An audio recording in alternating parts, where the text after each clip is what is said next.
SIR প্রক্রিয়া শুরু হওয়ার পর থেকে বিভিন্ন জায়গায় একাধিক বাসিন্দার খোঁজ মিলছে না। প্রথমে মধ্যমগ্রাম ছিল, আর এবার দক্ষিণ দমদম। উধাও হয়ে গেলেন বাংলাদেশিরা।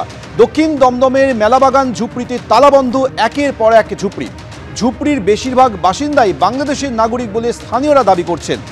ভোটার আধার কার্ড বানিয়ে ফেলেছিল বাংলাদেশিরা, স্থানীয়দের এমনই দাবি। বিস্তারিত বলবেন আমাদের প্রতিনিধি সমীরণ পাল, রয়েছেন টেলিফোনে। সমীরণ,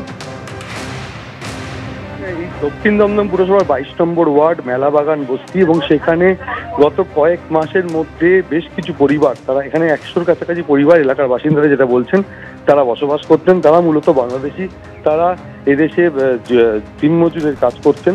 রাতের অন্ধকারে প্রয়োজনীয় সামগ্রী নিয়ে তারা একে একে এলাকা ছেড়ে চলে যাচ্ছেন, আর সামান্য হাতে গোনা কয়েকটি পরিবার বসবাস করছেন। যারা বসবাস করছেন তারা মুখে কুলু পেটেছেন। তবে এলাকার বাসিন্দারা বলছেন তারা টাকার বিনিময়ে ভোটার কার্ড, আধার কার্ড তৈরি করেছিলেন, ভোট পর্যন্ত দিতেন। কিন্তু যেহেতু এসআইআর চালু হয়েছে, সেই কারণে তারা আর ভোট দিতে পারবেন না। তার কারণেই তারা বাংলাদেশে ফিরে গেছেন। এরমভাবে বেশ কিছু বাংলাদেশি পরিবার তারা চলে গেছেন এই বাগজোলা খাল লাগোয়া এই বস্তি এলাকার বাসিন্দারা। তবে পুলিশের পক্ষ থেকে এটা জানানো হচ্ছে যে বেশ কয়েক মাস আগে এক যুবককে জাল নথি সহ গ্রেপ্তার করা হয়েছিল, এবং সম্প্রতিকালে এসআইআর চালু হওয়ার পর বেশ কিছু পরিবার তারা বাংলাদেশে পাড়ি দিয়েছেন। এলাকার যে বাসিন্দারা তারা বলছেন যে তারা বসবাস করতেন, দিনমজুরের কাজ করতেন, কিন্তু যেহেতু এসআইআর চালু হয়েছে আর তাদের প্রয়োজনীয় নথি নেই, আর সেই কারণেই তারা ফের বাংলাদেশে ফিরে গেছেন। সমীরণ, ধন্যবাদ। দক্ষিণ দমদমের মেলাবাগান বস্তিতে একাধিক ঝুপড়ি তালাবন্ধ রয়েছে। বাংলাদেশিরা উধাও হয়ে গিয়েছেন। ঝুপড়ির বেশিরভাগ বাসিন্দাই বাংলাদেশের নাগরিক বলে স্থানীয়রা দাবি করছেন। স্থানীয়রা আর কি বলছেন শুনুন। 100খানা পরিবার তো থাকতোই, এরা নেই প্রায় দু সপ্তাহখানেক মতো নেই। বাকি সব তার আগেই চলে গেছে। হাফ পরিবার সব পালিয়ে পুলিয়ে। এবার আমাদের সেন্টার জেলে অনেকজনকে ধরেছে এখান থেকে, আপাতত 50 জনের উপরে। হ্যাঁ, এবার বাকি লোক সব এরা সব ছিল 20-25 বছরের ওপর থেকে ছিল। এরা সব বাংলাদেশ থেকেই এসেছিল এপার হয়ে। নেই আধার কার্ড, নেই কিছু। ভোটও দিত এরা, প্রত্যেক বছর ভোট দিত এরা। সেই ভোটগুলো তো এখন কি করবে, সেই জন্যই তো এরা ভয় পেয়ে গেছে, সব চলে গেছে। তা কে জানে, কিন্তু অর্ধেকজন সব বাংলাদেশেরই ছিল। এখনো আছে যে কজন, সবাই বাংলাদেশেরই লোক। দক্ষিণ দমদমের ঘটনা, যেখানে উধাও হয়ে গিয়েছে বাংলাদেশিরা। দক্ষিণ দমদমের মেলাবাগান ঝুপড়িতে তালাবন্ধ রয়েছে একটার পর একটা ঝুপড়ি। ঝুপড়ির বেশিরভাগ বাসিন্দাই বাংলাদেশের নাগরিক বলে স্থানীয় বাসিন্দারা দাবি করছেন। ভোটার আধার কার্ড বানিয়ে ফেলেছিল বাংলাদেশিরা, স্থানীয়দের এমনই দাবি। কয়েকদিন আগে মধ্যমগ্রামে খিলকাপুরে ঠিক একই ছবি দেখা গেছিল। রাতারাতি উধাও হয়ে গিয়েছিল অন্তত 150 বাসিন্দা।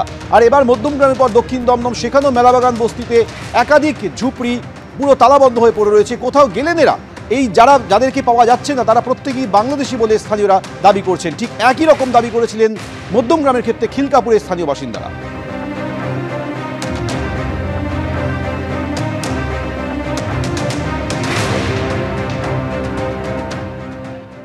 ওরা কোথায় গেছে আমি জানি না। ওই সুরপারের কাজ করে। ভোটার কার্ড জানি না। না না, এরা তো পাশে কোথাও গেছে গিয়ে এরা। আমরা জানি না। আমরা কি জানি, আমরা বাড়ির ভেতরে থাকি ভাই।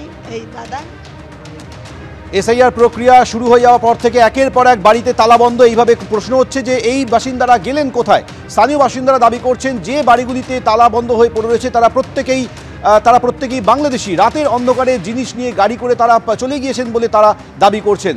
ভোটার আধার কার্ড বানিয়ে ফেলেছিল এই বাংলাদেশিরা বলে এমনও দাবি করছেন স্থানীয়রা। আর এই এসআইআর প্রক্রিয়া শুরু হওয়ার পর থেকে বিভিন্ন জায়গায় এইভাবেই একাধিক বাসিন্দাকে খুঁজে পাওয়া যাচ্ছে না, যার মধ্যে সর্বশেষ সংযোজন দক্ষিণ দমদমের এই মেলাবাগান বস্তির ঝুপড়িতে। আর কিছুদিন আগেই মধ্যমগ্রামে আমরা দেখেছিলাম, মধ্যমগ্রাম বিধানসভা এলাকার খিলকাপুরে 150 জন ভোটার উধাও হয়ে গিয়েছিলেন। খিলকাপুরে 43 নম্বর বুথে উধাও হয়ে গিয়েছিলেন 150 জন ভোটার। তারা গেলেন কোথায়? ভোটার তালিকায় তাদের নাম রয়েছে, অথচ তাদের চেনেন না এলাকার লোকজন। আর এবার দেখা যাচ্ছে দক্ষিণ দমদমের মেলাবাগান ঝুপড়িতে, সেখানেও অসংখ্য ঝুপড়িতে তালাবন্ধ হয়ে পড়ে রয়েছে।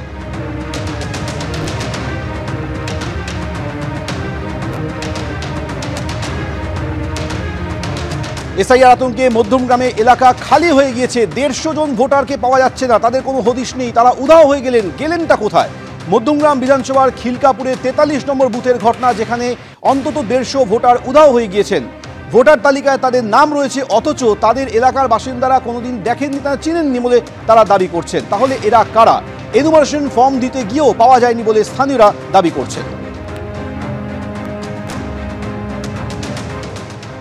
আচ্ছা, এই জগদীশ মন্ডল, দুলাল মন্ডল এদেরকে চেনে? না, আমি চিনি না গো। কখনো দেখেছেন? না, দেখিনি। এরা কারা? আপনাদের এখানেই তো থাকে। না, এখানে আমাদেরকে কেউ বিনয় মন্ডল, এই নামে কাউকে চিনছে। আচ্ছা, আপনাদের এখানে, আপনি তো এখানে অনেকদিন ধরে থাকেন, এই স্বপ্না মন্ডল, বিনয় মন্ডল এদেরকে চেনেন? না কোনদিন দেখেছেন? না এদের ভোটার তালিকায় নাম রয়েছে তো? আপনি দেখেছেন কোনোদিনও এই গোপেন্দু বিশ্বাস, বিকাশ মন্ডল? না, না, এদের নামও শুনিনি, দেখেও নি। এদেরকে কখনো দেখেননি? না। মধ্যমগ্রামের ছবি দেখলেন, আর এবার সামনে আসছে দক্ষিণ দমদমের ছবি, যেখানে উধাও হয়ে গিয়েছেন বাংলাদেশিরা। দক্ষিণ দমদমের মেলাবাগান ঝুপড়িতে তালাবন্ধ একের পর এক ঝুপড়ি। ঝুপড়ির বেশিরভাগ বাসিন্দা বাংলাদেশের নাগরিক বলে স্থানীয়রা দাবি করছেন। এবিপি আনন্দ, এগিয়ে থাকে, এগিয়ে রাখে।